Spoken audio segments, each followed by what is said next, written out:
Frères et sœurs, bonjour tous. Ce matin, nous allons étudier concernant les enseignements du Seigneur Jésus-Christ au notre Seigneur Jésus-Christ. Dans le témoignage de Matthieu au chapitre 13, il enseigne sur les mystères du royaume des cieux. Il a raconté la parabole du semeur, la parabole de l'ivraie et du bélet. Et il a aussi raconté la parabole du levain, la parabole du trésor et de la perle. Plus tard, il parle encore d'une autre parabole. Cette parabole est que le Seigneur Jésus compare le royaume à un filet jette dans la mer, attrapant d'innombrables poissons. Alors ce filet est rempli de poissons. Le filet est plein de poissons. TRS nombreux. Ce moment-là, les gens tirent ces poissons sur le rivage, puis avec ce filet de poissons, ils font le tri, mettant les bons poissons dans des récipients et jetant les mauvais. Le Seigneur Jésus a utilisé cette parabole pour la comparer au mystère du royaume des cieux. Ce mystère du royaume des cieux fait référence aux poissons. Les bons poissons signifient les bonnes personnes. Les bons poissons sont ceux qui sont dignes de la vie éternelle. Ceux qui sont dignes de la vie éternelle sont mis dans des récipients, mis dans de nouveaux récipients. Alors, ceux qui ne sont pas dignes de la vie éternelle sont jetés. Cela signifie que la fin de ce monde, quand viendra la fin, le précleste fera de Madame. Il enverra des anges pour séparer ceux qui sont dignes de la vie éternelle de ceux qui n'en sont pas dignes.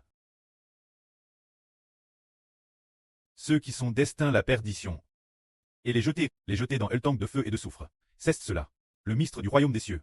Cette parabole est semblable à la parabole de l'ivraie et du bélet. PPRS. L'ivraie digne. Ceux qui la fin du monde seront jetés, et BRLS par le feu. Le bel digne, ceux qui la fin du monde seront aimants dans le royaume des cieux. Ainsi nous comprenons que le Christ Seigneur est venu dans le monde, précisément pour emmener certaines personnes dans le royaume des cieux et détruire ceux qui ne sont pas dignes. C'est la raison pour laquelle le Seigneur est venu dans le monde. La fin, le Seigneur a dit une autre parabole, disant, lorsqu'un scribe devient disciple du royaume des cieux, il est comme un maître de maison qui tire de son trésor des choses nouvelles et des anciennes.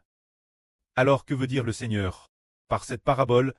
Un scribe qui devient disciple du royaume des cieux signifie que un scribe vers dans l'écriture qui recopie la loi, croit en l'évangile du Seigneur Jésus et devient citoyen du royaume des cieux. Du fait qu'il était auparavant scribe, connaît parfaitement l'écriture, alors il a compris que l'Ancien Testament était ainsi et le Nouveau Testament ainsi. Il pouvait ainsi faire la différence. L'Ancien Testament, avec ses divers arrangements de sacrifices et toutes sortes de rites d'expiation de l'Ancien Testament, préfiguraient tous le Seigneur Jésus. C'est en ayant le Seigneur Jésus-Christ qu'on obtient le trésor suprême, gagner le Seigneur Jésus et obtenir la vie. C'est cela qui est juste. Les sacrifices d'animaux de l'Ancien Testament n'étaient que des préfigurations. Ainsi, le scribe pouvait devenir un disciple du Seigneur, ayant cru au Seigneur et reçu la vie de l'Esprit Saint. Après cela, il pouvait comparer et discerner la différence entre l'Ancien et le Nouveau Testament. L'alliance de l'Ancien Testament, celle par des sacrifices d'animaux, n'était qu'une préfiguration du Christ crucifié et de l'alliance de son sacrifice. De cette façon, le scribe, après serait devenu un disciple du royaume, savait comment distinguer la différence entre l'Ancien et le Nouveau Testament. Il distinguait l'Ancien Testament, qui n'était que de la loi, du Nouveau Testament qui est de l'Esprit. Ces deux alliances, il pouvait les comparer. C'est cela, ce que le Christ a dit sur les mystères du royaume des cieux. Ah, le Seigneur Jésus dans le témoignage de Matthieu au chapitre 13, expose les mystères du royaume des cieux. Et c'est ainsi qu'il a fini de parler. Ce moment-là, après ce que le Seigneur Jésus eut fini d'enseigner les mystères du royaume des cieux, il descendit de la barque. C'est merveilleux. Il enseignait les mystères du royaume depuis la barque, tandis que la foule se tenait sur le rivage pour scooter proclamer la vérité. Il était sur la barque il y a 2 ans, puis la barque c'est un peu loin de la rive, quelques mètres de distance environ. Il se tenait sur la barque pour enseigner la foule. Ce moment-là, beaucoup de gens après avoir entendu ces enseignements furent très étonnés. Ils furent très étonnés par l'enseignement du Christ. Ils dirent, cet homme, d'où lui vient une telle sagesse. Et cet homme, d'où lui vient aussi le pouvoir de faire des miracles.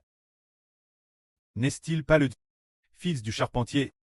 Sa mère, ne s'appelle-t-elle pas Marie-Anne?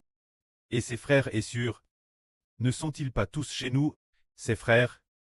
Jacques, Joseph, Simon et Jude, ne les connaissons-nous pas tous? Mais ce Jésus, d'où lui vient ce genre de pouvoir de faire des miracles?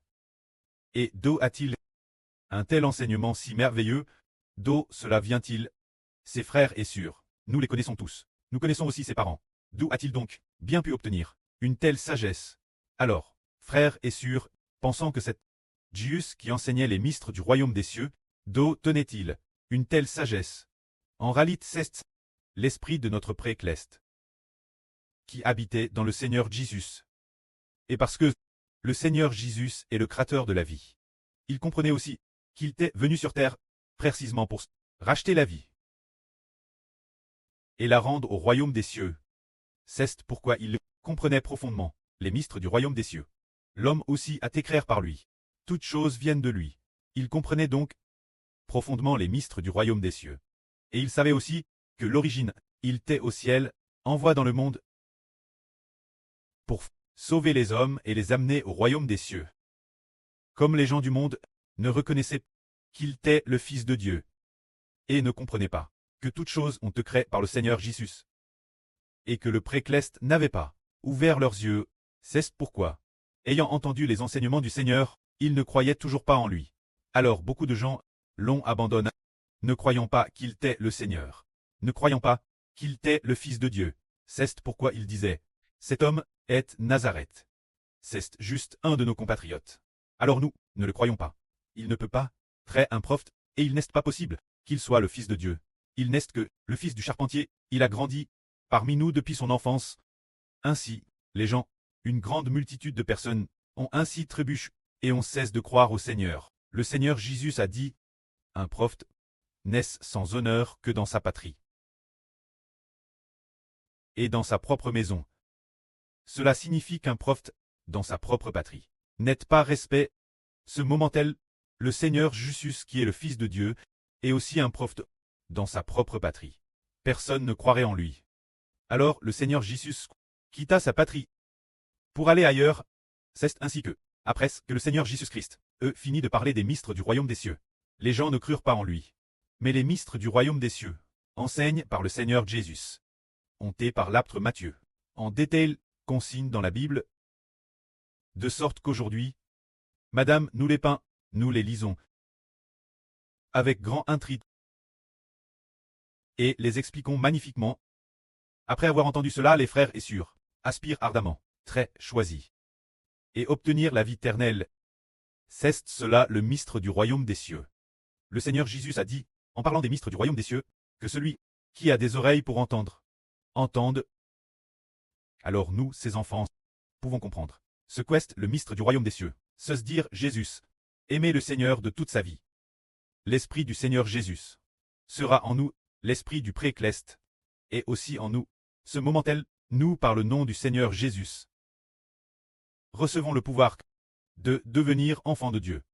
En fait, les citoyens du royaume des cieux cessent de devenir des personnes nées de Dieu. Ce sont les citoyens du royaume des cieux. Le royaume des cieux s'appelle aussi le royaume de Dieu, puisque c'est le royaume de Dieu. Les habitants de ce royaume doivent être des enfants de Dieu, se dire croire en Jésus, pour recevoir, venant de Dieu, une vie nouvelle. Ce moment-là, le Seigneur Jésus entendit. Il apprit que Jean le Baptiste avait eu. Alors il retire sur la montagne. Quand Jean le Baptiste, pour quelle raison a-t-il tué? Parce qu'il y avait alors un roi, nomme le roi Hérode. Ce roi Hérode faisait le mal, et fut réprimé par Jean le Baptiste. Car ce roi avait pour la femme de son propre frère, alors que son frère était encore en vie. Il prit la femme de son frère pour lui-même, et fut alors réprimé par Jean le Baptiste. Jean le Baptiste, il le fit alors jeter en prison. Plus tard un jour, ce roi Hérode, ce roi, lors de son anniversaire, la fille de sa femme, se dire la fille de sa femme, dansa pour le divertir. Le roi Hérode dit alors que si cette jeune fille demandait quoi que ce soit, le roi Rod le lui donnerait. Alors cette jeune fille, pousse par sa mère, dit « Donne-moi la tête de Jean le Baptiste.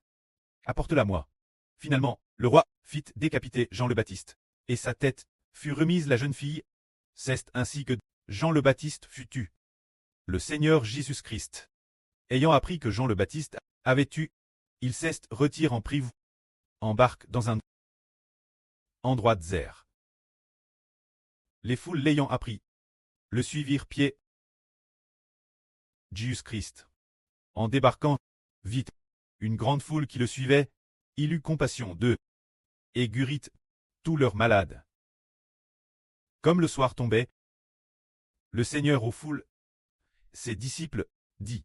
Ses disciples vinrent lui dire, l'heure est déjà tardive. Cet endroit est désert. Renvoie les foules dans les villages pour s'acheter de quoi manger. Le Seigneur répondit, elles n'ont pas besoin de s'en aller. Donnez-leur vous-même manger. Alors ils dirent, nous n'avons ici que 5 pains et 2 poissons. Par ces 5 pains et ces 2 poissons, il n'y a pas d'autre nourriture. Pour nourrir la foule, le Seigneur dit, apportez-moi les pains et les poissons. Alors, le Seigneur Jésus-Christ utilisa ces 5 pains et ces 2 poissons devant tout le monde pour accomplir un miracle, et il en résulta d'innombrables pains et poissons. Alors tout le monde mangea et fut rassasié. Rien que le nombre d'hommes était de 5 000. Et si l'on comptait les femmes et les enfants, on estimait le total 10 ou 20 000 personnes, probablement environ 20 000 personnes. Il manque ainsi ce qui provenait du miracle des 5 pains et des 2 poissons du Seigneur Jésus. Ce moment-là, nous voyons tous que le Seigneur Christ a accompli un si grand miracle. Et nous trouvons cela merveilleux. 5 pains et 2 poissons. Comment cela a-t-il pu nourrir ces 5 000 personnes? Cela fait réfléchir le frère Heber. Actuellement, nous estimons que tous ensemble, ceux qui ont quitté leur emploi pour faire l'œuvre sont plus de 30 frères et sœurs. Si aucun de nous ne va travailler, comment aurons-nous de quoi manger? Et en plus, manger tous les jours, d'où vient un tel miracle? L'avenir nous verrons de nos propres yeux que Dieu a déjà prépare tout ce qui est nécessaire, bien que ce que le précleste Jéhovah fait, et le miracle des 5 pains et 2 poissons du Seigneur Jésus-Christ, ne nous est pas permis de voir de nos propres yeux 5 pains produire une multitude de poissons. Pourtant, les miracles du prêt et du Seigneur sur nous sont encore plus grands que les 5 pains et 2 poissons. Actuellement, nous, 30 frères et sœurs, ne travaillons pas. Et pourtant, nous ne manquons de rien. L'avenir, Madame S'il y a PRS de 3 milliards de personnes. Quand le précleste fera en sorte que nous ne manquions de rien, nous verrons alors l'œuvre grande et merveilleuse de Dieu. Comment se fait-il que PRS de 3 milliards de personnes n'ait pas travaillé, s'efforce chaque jour pour l'évangile, et pourtant ne manque de rien? D'où vient un tel miracle? Il vient en réalité de Jéhovah, le commandant des armes. Notre frère Heber ne travaille plus depuis 3 ans. Depuis 2025, il semble, non, ce n'est pas seulement depuis 2025, ce n'est pas depuis 2025. Il semble que ce soit depuis 2023 qu'il ne travaille plus. Puis en 2024, en 2023, il a travaillé 6 jours. En 2021, il a travaillé 6 jours. Et en 2024, il n'a pas travaillé 20 TC5, 26. Jusqu'à sacrifier sa vie. Et ne plus travailler pour ce monde. Il semble que les frères et sœurs, beaucoup de frères et sœurs, le sont aussi. Nous avons vu de nos propres yeux le précleste Jéhovah, par le Seigneur Christ, la grande et merveilleuse provision. Que la gloire soit auprès et au Seigneur. Amen.